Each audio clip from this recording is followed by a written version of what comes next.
Ladies and gentlemen, today I want to talk to you about discipline.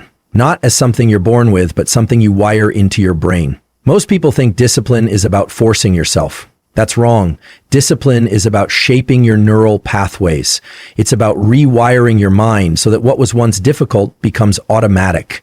And there are 5 powerful habits backed by neuroscience that will completely reshape how your brain shows up for your goals. When it comes to discipline, most people misunderstand dopamine. They think it's just about pleasure or reward, but in truth, dopamine is about pursuit. It's the chemical that drives you to take action, to chase, to stay focused across long timelines. The brain is wired to release dopamine when we see progress or anticipate a reward. But here's the mistake. If you constantly chase easy dopamine through scrolling, junk food, or instant gratification, you're teaching your brain that satisfaction comes with no effort. And over time, this reshapes your circuitry, making discipline feel harder and procrastination feel natural. To rewire your brain for real discipline, you have to flip the script. You have to train your system to release dopamine not when you finish the task, but when you begin it. You condition yourself to love the process instead of craving the result. This means intentionally delaying external rewards. For example, instead of watching Netflix right after work, use it as a reward after a workout or reading session. You build a link between your effort and your reward, and that bond becomes neurochemical. Each time you wait, each time you earn it, your dopamine system strengthens its connection to long-term goals. The more often you repeat this pattern, work first, reward later, the more your brain starts to associate effort with pleasure. That's where true internal drive comes from. The harder the task, the greater the satisfaction. You'll notice that what used to drain you now excites you, because your neural circuits begin to expect that sense of reward from the struggle itself. You become addicted to progress. You become obsessed with momentum. And this is how people who once relied on motivation evolve into machines of consistency, because they've trained their dopamine system to serve them, not sabotage them. Cold exposure isn't just a trend. It's a powerful neural tool to build mental grit and upgrade your brain's capacity for stress. When you step into cold water or expose your body to intense cold, your nervous system immediately registers a stress response. The temperature shock triggers the rapid release of norepinephrine, a neurochemical associated with alertness, focus, and elevated mood. This spike in norepinephrine doesn't just make you feel more awake, it actually increases your capacity to endure psychological discomfort by strengthening the prefrontal cortex's control over the limbic system. In simple terms, cold exposure rewires the communication between the rational brain and the emotional brain, teaching you to stay calm and focused under pressure. This practice trains your brain to override instinctual patterns of avoidance. The moment your body screams, "Get out, it's uncomfortable," and you choose to stay, even for a few seconds longer, you're reinforcing a new pattern: discomfort tolerance. This isn't about pushing recklessly through pain. It's about teaching your nervous system to distinguish between real danger and perceived discomfort. The longer you train in these cold conditions, the more resilient your stress response becomes across all areas of life, not just in the ice, but in difficult conversations, high-stakes decisions, emotional overwhelm, and physical challenges. It becomes a full system upgrade. Repeated cold exposure also conditions your dopaminergic system to respond more efficiently. After cold immersion, dopamine can rise and remain elevated for hours, leading to a prolonged state of enhanced mood, drive, and concentration. But unlike the spike from social media or sugar, this dopamine elevation comes with heightened clarity, not mental fog. You feel alive, dialed in, and present. Over time, this daily conditioning creates a deep neuroassociation between discomfort and empowerment. Instead of dreading what's hard, your brain begins to seek it out because it remembers that what follows is not panic, but power. Visual anchoring is one of the most overlooked but powerful tools for enhancing discipline and sustaining deep attention. Your visual field is directly connected to the state of your autonomic nervous system, meaning how and where you place your gaze has a measurable impact on your brain's internal chemistry and your capacity to focus. When your eyes dart around constantly, scrolling through feeds, jumping between screens, shifting from one distraction to the next, you're signaling to your brain that the environment is chaotic and unpredictable. This triggers a mild stress response, releasing cortisol and weakening your ability to lock into any single task. Your brain starts to operate in survival mode, constantly scanning for novelty, unable to settle unable to focus. But when you consciously narrow your visual focus, fixating your gaze on a single point, a specific object or a defined area of your workspace, you activate a system in the brainstem that enhances cortical control. This reduces background noise in the brain and strengthens the neural circuits tied to attention and goal pursuit. In other words, when your eyes lock in, your brain locks in. Athletes use this in high-pressure moments. Snipers, surgeons, musicians, they all train their visual systems to reduce input and amplify precision. You can use it too. Whether you're studying, writing, building, or training, intentionally reducing your visual distractions and narrowing your gaze sends a powerful message to your brain. This matters. And when something matters, your brain responds with heightened norepinephrine, which boosts alertness, and acetylcholine, which sharpens your focus on relevant details while filtering out everything else. What's even more fascinating is how this simple shift can regulate your internal state. A narrowed gaze doesn't just improve concentration. It also signals safety and task engagement. When your visual field narrows, your breathing slows, your heart rate balances, and your prefrontal cortex, the part of your brain responsible for decision-making and impulse control, becomes more dominant. This is the same region that governs discipline, willpower, and emotional regulation. Over time, using visual anchoring in your daily rituals literally reshapes your neural pathways, training your brain to treat focus as the default mode instead of distraction. It becomes easier to enter flow states, easier to resist temptation, easier to stay locked in on your goals without needing motivation or external pressure. The visual system becomes a gateway to cognitive mastery, giving you real-time access to a tool that most people go their entire lives ignoring, even though it's right in front of their eyes. Internal self-talk is not just some motivational fluff.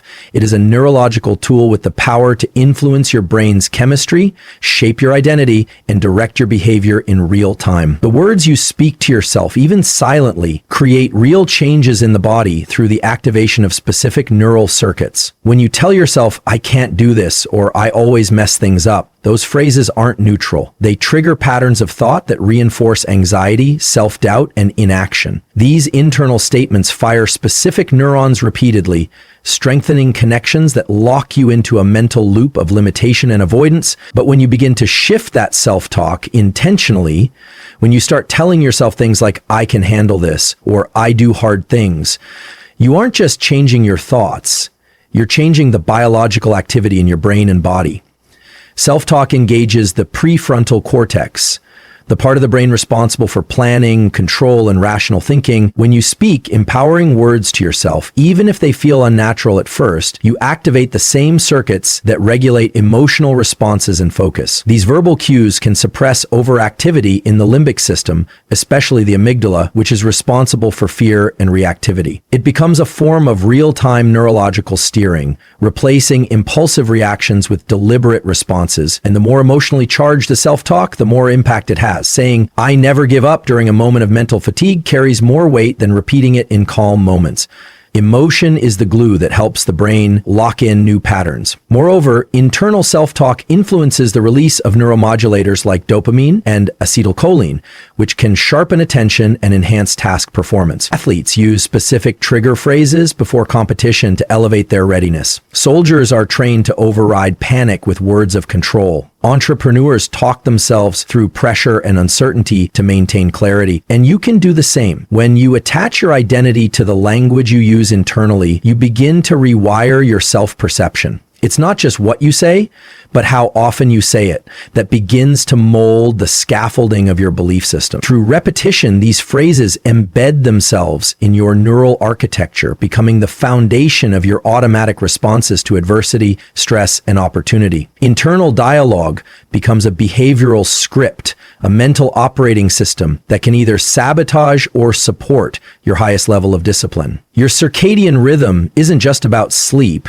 It's the master clock of your entire biology, deeply intertwined with how disciplined, focused, and energized you feel throughout the day. Embedded within your brain, in a region called the suprachiasmatic nucleus, this internal clock is calibrated by light exposure, movement, temperature, and even food intake. When aligned properly, it helps optimize hormone release, neural excitability, and cognitive performance. But when you ignore or fight against your circadian cues by waking inconsistently, staying in dim environments, staring at screens late into the night, You disrupt the balance of neurotransmitters like dopamine, serotonin, and cortisol, all of which are critical for motivation, focus, and emotional regulation. When you leverage circadian rhythm cues intentionally, you begin to work with your biology instead of against it. Exposure to natural sunlight within the first 30-60 minutes of waking is one of the most effective ways to anchor your rhythm and reinforce discipline at the neurological level. Sunlight stimulates specialized cells in the retina, which send signals directly to the brain's circadian control center, triggering a cascade of hormonal and chemical events. Cortisol levels rise, not in the negative stress sense, but as a natural energy booster, sharpening your focus and alertness for the day ahead. At the same time, dopamine levels also increase, reinforcing a sense of purpose, movement, and cognitive clarity. This morning activation phase is crucial because it sets a timer in your brain for when melatonin, the hormone that signals sleep, will be released later, helping you fall asleep more easily and recover more deeply. Your circadian rhythm isn't just about sleep. It's the master clock of your entire biology, deeply intertwined with how disciplined, focused, and energized you feel throughout the day. Embedded within your brain in a region called the suprachiasmatic nucleus, this internal clock is calibrated by light exposure, movement, temperature, and even food intake. When aligned properly, it helps optimize hormone release, neural excitability, and cognitive performance. But when you ignore or fight against your circadian cues by waking inconsistently, staying in dim environments, staring at screens late into the night, you disrupt the balance of neurotransmitters like dopamine, serotonin, and cortisol, all of which are critical for motivation, focus, and emotional regulation. When you leverage circadian rhythm cues intentionally, you begin to work with your biology instead of against it. Exposure to natural sunlight within the first 30-60 minutes of waking is one of the most effective ways to anchor your rhythm and reinforce discipline at the neurological level. Sunlight stimulates specialized cells in the retina, which sends signals directly to the brain's circadian control center, triggering a cascade of hormonal and chemical events.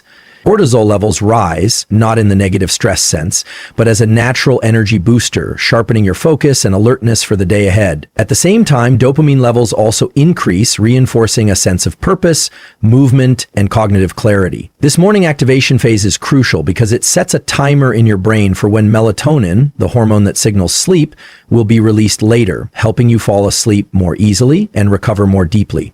Consistency in wake-up and sleep time further stabilizes this rhythm, leading to more reliable energy levels and mental resilience throughout the day. Eating your first meal and engaging in physical activity early also reinforces this pattern, training your brain and body to expect challenge and engagement during daylight hours. This synchronization creates a predictable cycle of stimulation and recovery that becomes the backbone of self-discipline. You start to notice that distractions have less pull, that your body and brain move in harmony toward structure and focus. You begin to understand that your capacity for delayed gratification, for sustained effort, and for clear thinking isn't just a mindset. It's deeply regulated by the quality of your circadian alignment. Even your ability to regulate emotions, resist impulsive behavior, and access creative thought is heavily influenced by how well you respect and align with this biological clock. Over time, these daily environmental cues create durable neural patterns that reinforce consistency, motivation, and high-performance behavior, making discipline feel like a natural state rather than a forced effort. Repetition on its own creates familiarity, but repetition paired with emotion creates permanence. It locks new behaviors, thoughts, and identities into the very structure of your brain. This is the essence of neuroplasticity, the brain's ability to rewire itself based on the signals it receives over time. But not all repetition is equal. When you pair an action or thought with strong emotional charge, whether it's determination, pride, fear, or urgency, you amplify the signal being sent through your neural networks. That emotional intensity acts like a spotlight in the brain, signaling, "This matters, strengthen this connection. Remember this." The neurons involved in that experience fire more robustly and begin to wire together more permanently, creating pathways that become easier to access in the future. This is why moments of extreme emotional clarity often lead to rapid behavioral change. Your brain doesn't just record what happened, it records how it felt, and that feeling becomes part of the memory trace. This is how identity is shaped and how discipline can move from being an external effort to an internal truth. When you repeat disciplined actions, waking up early, finishing a task, resisting temptation, and you layer on the emotional reinforcement of pride, purpose, or empowerment, you're embedding a new standard of behavior directly into your nervous system. Each time you feel the resistance and act anyway, each time you override the urge to quit, and then consciously reflect on the fact that you just did something difficult, you're telling your brain, this is who I am now. The brain takes that emotional feedback and encodes it, making it more likely that you'll repeat the behavior next time under similar conditions. This loop action emotion encoding creates a kind of behavioral compound interest. With enough repetitions and with sufficient emotional engagement, the action moves from conscious choice to subconscious reflex. What was once hard becomes automatic. The effort that once felt like friction becomes a baseline. Moreover, this principle doesn't only apply to actions, but also to thoughts and beliefs. If you repeatedly tell yourself, I always show up, or I don't skip what matters, and you do it in moments of emotional charge, whether it's during a workout, before a presentation, or when you're facing a craving, you're not just speaking words, you're embedding an operating system into your brain's architecture. And the emotional tone of those words determines how deeply that code gets written. The brain is highly sensitive to novelty and urgency, and emotion is what flags a signal as urgent. It's the difference between writing on sand and carving into stone. Without emotion, repetition fades into the background. But when emotion is present, every repetition leaves a mark. The more often you loop that circuit, repeat with emotion, repeat with intention, the more resilient and accessible that circuit becomes under stress. This is the science behind behavioral transformation. It's not about willpower. It's about frequency and intensity, showing up repeatedly, and each time showing up with feeling until the action becomes identity and the discipline becomes your default mode of being. If you want to become the kind of person who follows through no matter what, who doesn't wait for motivation, who stays consistent even on the hardest days, you have to stop trying to force discipline and start wiring it into your nervous system. True discipline isn't about gritting your teeth through resistance. It's about aligning your brain, body, and behavior until doing the hard thing feels natural. You do that by controlling your dopamine through delayed gratification, by training your nervous system through cold exposure, by locking in focus through visual anchoring, and by mastering the voice in your own mind through intentional self-talk. You leverage your biology by aligning with your circadian rhythm, and you turn repetition into transformation by charging it with emotion. These are not hacks. They are scientific tools for rewiring your brain at the deepest level. And when you use them consistently, discipline stops being a decision you have to make and becomes a state you automatically live in. That's when momentum becomes inevitable. That's when your life starts compounding in every direction. Not because it got easier, because you got stronger.